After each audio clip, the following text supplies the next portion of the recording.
people in Iraq.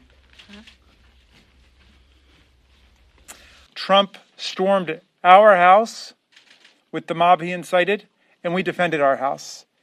And he violated our Constitution, and we defended the Constitution. And they tried to trash our democracy, and we revived it, and we protected it.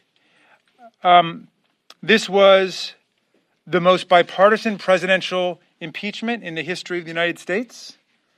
And we know that impeachment, for reasons that we could explore at some other time, often becomes partisan. But this was the most bipartisan presidential impeachment event in the history of the country. It was also the largest Senate vote for a presidential impeachment, 57 to 43.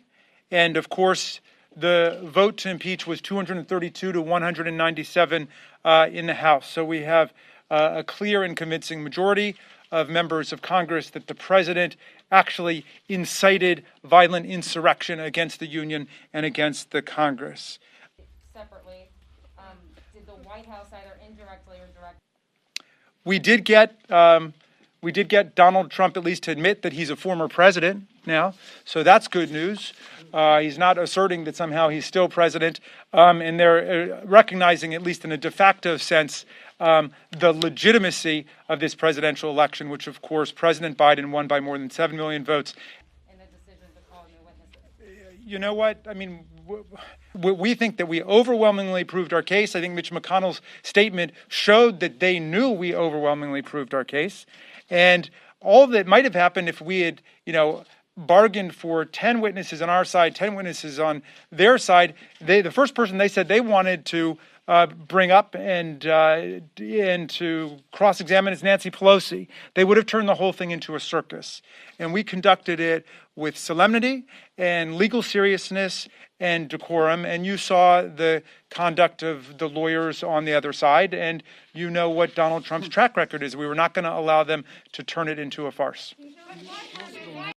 What's interesting is that the premise of some of these questions is somehow that we failed to prove the facts of the case. I think in the eyes of the entire world and the country, we overwhelmingly proved the facts of the case. And Senator McConnell just conceded that. That wasn't the issue.